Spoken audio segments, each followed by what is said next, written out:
Hey everybody, welcome to Becoming More Me, the podcast for busy-minded entrepreneurs that want to do more and be less, that want to have more joy and pleasure and ease in their lives and let go of all of the chaos and that Groundhog Day of unwanted outcomes that they keep facing day after day. I'm your host, Teresa Lear-Levine. I'm an EFT master practitioner, hypnotherapist, and international best-selling author of Becoming More Me, Tapping into Success, Subconscious Secrets of an ADHD Entrepreneurial Mom. And today, I'm sharing about the things that make me anxious, especially when it comes to traveling. And I'm sharing about how I am breaking through those things, what I am doing to make myself more comfortable with the things that make me anxious, and the big discoveries I've been having around my own personal healing and energetic blockages during this season of personal development. Whew, there's a lot to cover. But helping you get out of your own way, just like I do myself, helping you to shine light on your shadows, just like I do myself, helping you to be more and do less and call your power back, just like I do myself, is my jam. And I know that together we can make the never-ending journey of becoming one that we all can just really enjoy getting present for. And that's why I'm here. It all starts now. All right, so let's dig in. It's been a really cool season over here for me personally, full of my own growth and transformation. And I feel like I say that all the time, but it's also true all the time. But when you're in the work that you're doing presently, it always feels like it's like the juiciest, most impactful, most transformative thing that you're stepping into, because it's usually like the highest level of what you've been able to achieve in the realm of your healing. Because all of the things that you've healed or worked on or become more comfortable or familiar with up until that point are providing a foundation of growth like never before. It's kind of as if all of the work that I have been doing, especially over the last decade, has laid a beautiful foundation, and it's almost like I've been tilling the soil and adding in nutrients and creating this perfect environment for greater healing to happen, for more safety, for more nourishment, and everything else. And that for me is how I feel healing work is best, because this is never ending, right? We're always going to have things that we desire to work on, desire to improve upon, wish to change, transform, heal. And the better we get at it, the better it all gets to be. And so I'm enjoying this time, this last few months, where I have really noticed my own resistance on so many new and different levels, and had opportunities to come face to face with the things that I'm resistant to and make them more comfortable. And that's really what it's all about. So presently, I'm getting ready to go on a retreat. I leave tomorrow. It's going to be held by my business mentors, Dan Harrison and Alexander Ohm, who I have interviewed on the show before. Great episodes. If you have not already listened to them, I highly suggest. And they have an amazing community too that you can join through the link in the episodes, and such great stuff in there. But what I love about their programs, about their container, about them, is that they bring together really amazing people. And this retreat is not just business-based. In fact, I have a feeling it's going to be a lot more personal transformation, development, healing, and that sort of thing. They've got some really amazing speakers coming in, and I can't wait to share more about that after the experience. But here's where resistance is coming up for me. I'm kind of a spoiled brat traveler, and I normally travel with my husband. My husband normally makes the plans, and he did book my airfare and things for me for this trip. But once I get there, things are a little unknown. There's going to be about 24 of us in a couple of Airbnbs, and it looks lovely and I'm sure it's going to be great. But on the I'm not there yet and I don't know how this is all going to go side of things, I get nervous and I get anxious. And that shows up in a lot of different ways for me. I've noticed the last few nights, I haven't been able to sleep as well during the last 2 hours of my sleep time. And that's okay. I still find great ways to use hypnotherapy, to use meditation, and to make things very lovely during those times that I'm a little bit more restless. And that's been a work in progress. In fact, for the last couple of nights, it's been good because I've been using hypnotherapy. I hurt my hand somehow, and I don't even know how. I was on a field trip with my 7-year-old on Monday, and by the end of it, my hand was just, I was getting these kind of like stingers down the back of my thumb, and then the back of my hand was just feeling really, it didn't feel good if I bent my wrist back. It didn't feel good if I bent my wrist forward. It's actually like so much better now. I can still feel a little bit of the tension in my thumb. And honestly, I think it's a little bit of an overuse injury that got exacerbated by something. But I have a tendency to hold my phone in that hand sometimes and then use my thumb to reach across the screen and do things. And I think that reaching with my thumb and using it that way has created a little bit of an overuse thing or something with the nerves in there. Anywho, been able to use that time in the early mornings when I haven't been very capable of just sleeping to use hypnotherapy and experience major changes in the pain of my hand, really just commanding those different parts of my hand, the bones, the muscles, the ligaments, everything to just go back to their original programming and to allow that healing to happen has been just amazing. So that's one thing I noticed, the sleeplessness. And then just feeling I can get a little irritable. I stepped up with one of the other gentlemen going to the retreat to try to help plan transportation for the people that were coming into one airport. People are coming into 2 different airports mainly. So we were trying to figure out something, and I just ended up feeling kind of helpless because there was not a good solution for everyone based on flight times people were coming in and desires of what people want to do with their time and everything else. So there's going to be a lot of Ubering, and that is okay. My issue with that makes me, again, nervous and anxious is I'm flying with a suitcase and a carry-on, which for me will be packing light. I'm going to be packing as light as possible. Another thing that's making me uncomfortable because I'm used to just being able to pack whatever I want, check whatever bags. When we get wherever we're going, it's going in a car, a shuttle, something, and it's taken care of.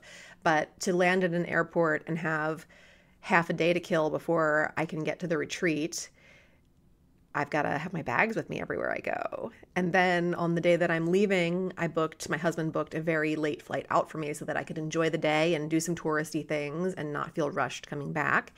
And I'm going to have my bags with me all day.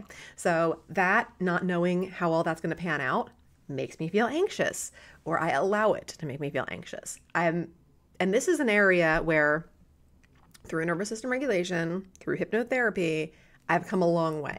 So I can imagine the way that I would have been feeling this 5 years ago versus now.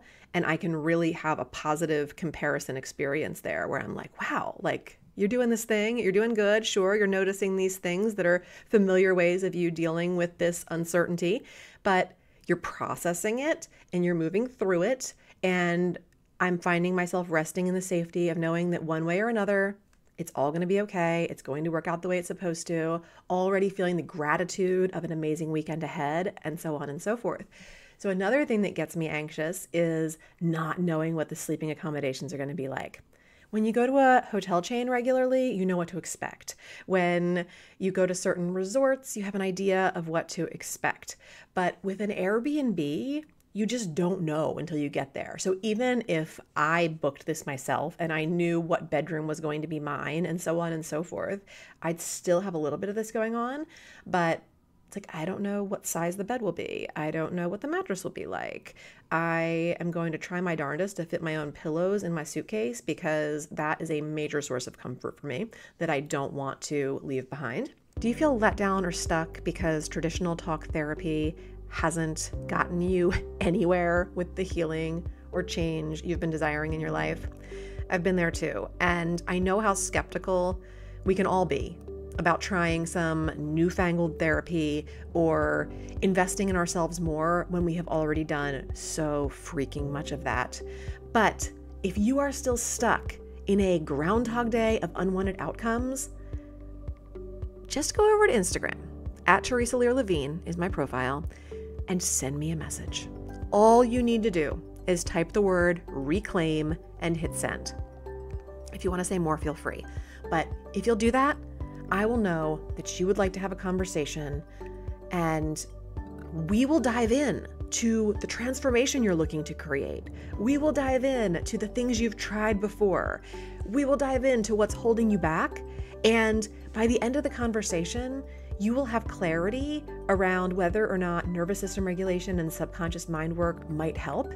And if it feels like it could help, I will even hop on a free call with you to get you even greater insights and breakthroughs and help you connect more dots about the healing, the transformation, and the manifestation you are looking to do. It is a win-win deal, guys. Hop over to Instagram and DM me reclaim now.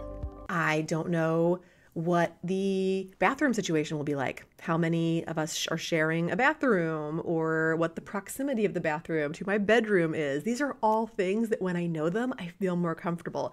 And I don't know if you've ever thought about these things, but I think about them when I'm in these situations, because usually those are things that already feel secure. I've got a hotel room, it's got an adjoining bathroom, it's just mine, it's private, or I'm sharing with my husband or my kids, and that's comfortable for me. But new environment, new people, new things to get comfortable with. And yeah, trying to pack light is a challenge for me also, but I'm excited about that more than I am nervous about that. So that's kind of fun, but I'm having a good time noticing these things. And actually on our morning walks, my husband will ask me like how I'm feeling or what's going on. And I'll tell him the things like, I'm feeling a little anxious about this, or I'm a little uncertain about what the transportation is going to look like. And the things that I'm doing to strategically plan and find some plans that make me feel more certain, and the things that I'm doing to just allow it to unfold. Not everything has to be planned out. I like to try to release that type A personality so that I can be more of a go with the flow kind of gal, which, a lot of times I can be. And then sometimes I'm very rigid. And it's always interesting to look at that when we have that, because very rigid boundaries or very loose boundaries can lead to issues. And we really kind of want to find that fine middle ground.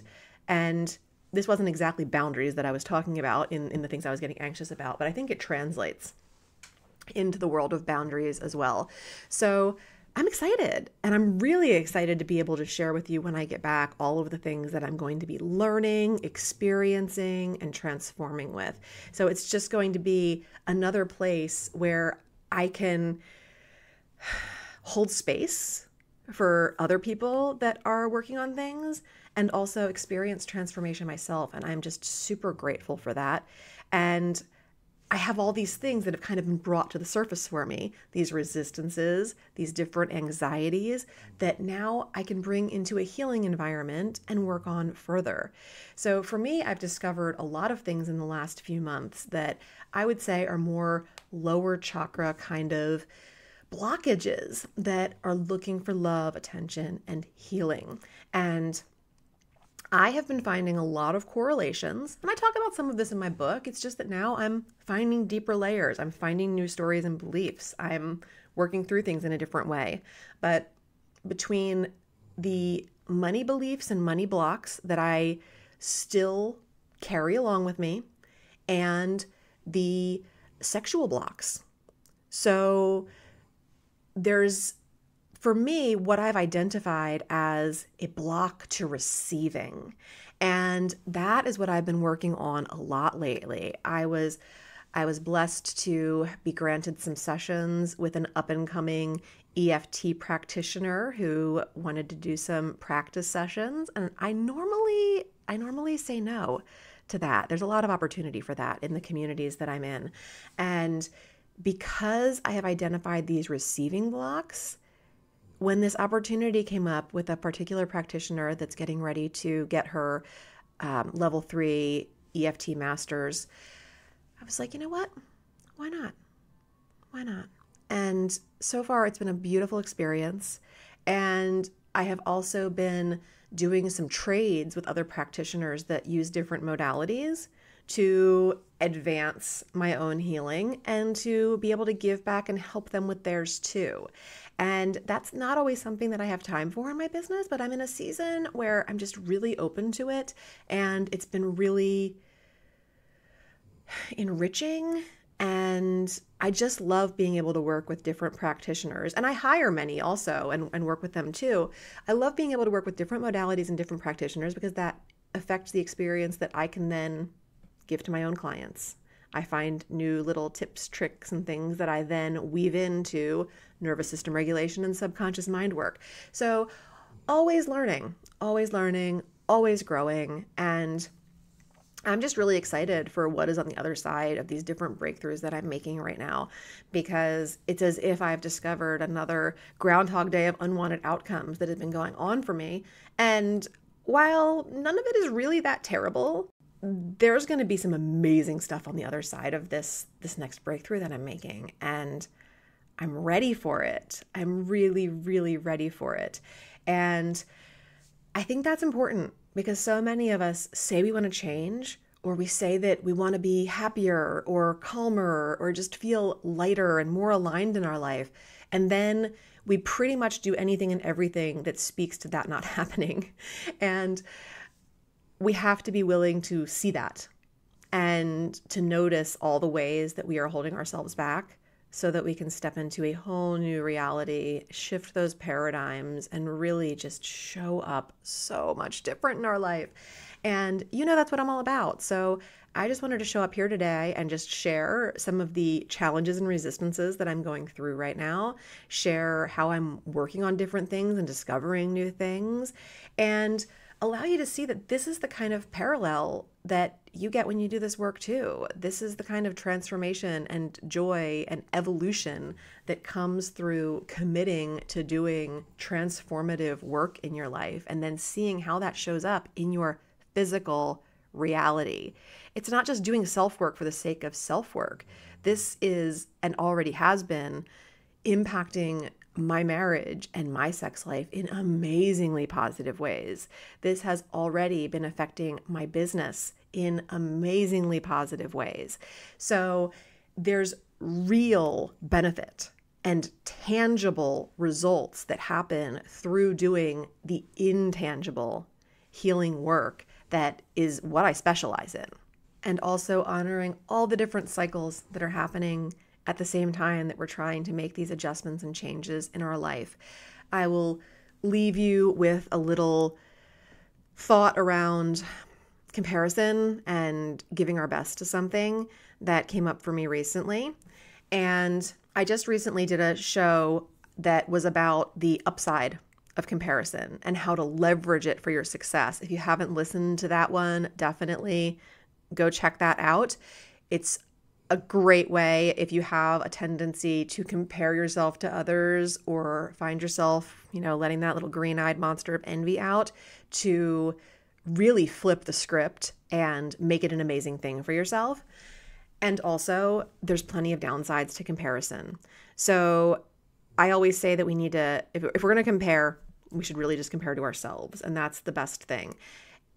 But oftentimes we don't take into account that from one day to the next, the version of ourselves we're comparing to can have a lot of different things going on. One day, you might not have as high of energy as the other day. Another day, you might have an injury that you're healing from. On a totally different day, you might get interrupted all day long by things you didn't expect.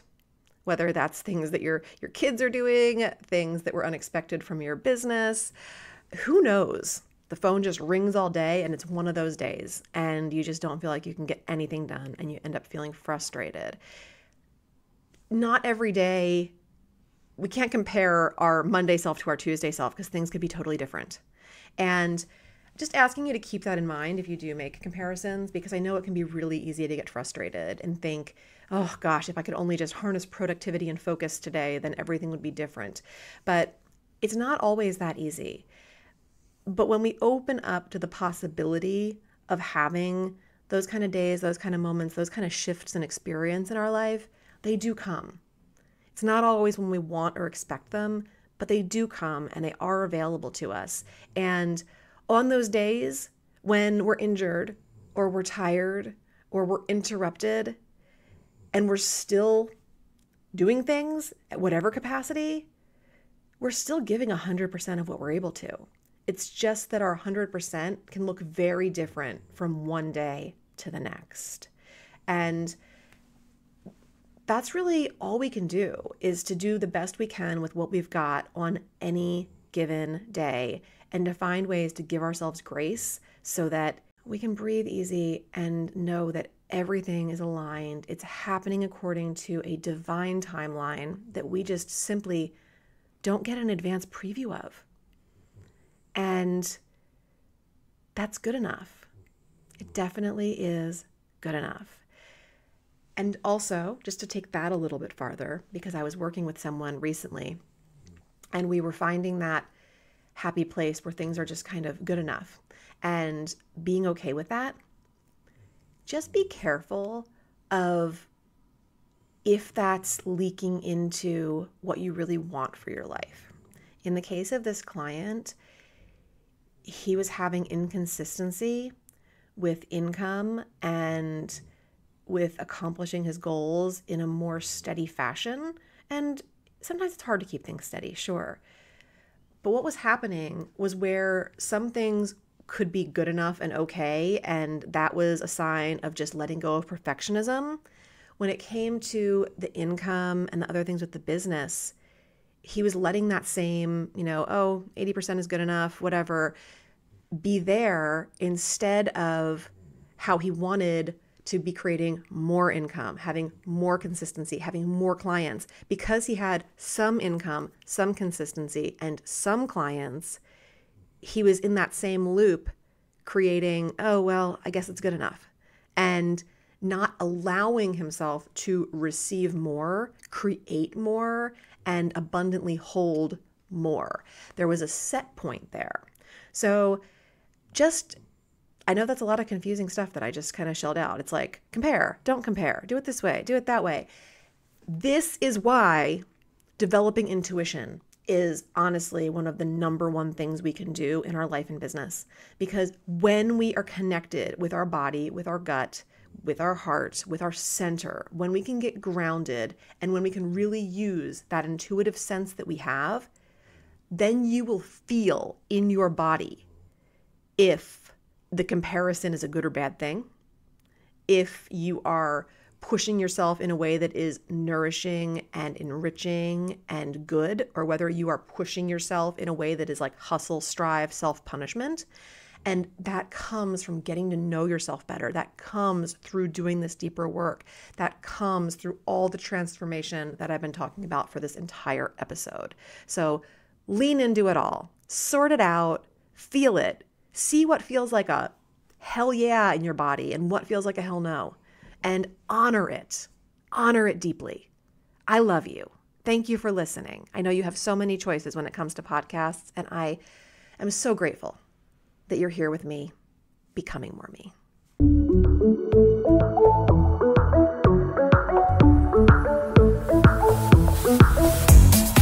Thanks for spending some of your precious time with me today. If you loved this episode, please leave a review or simply share it with someone else who would get great benefit from it too.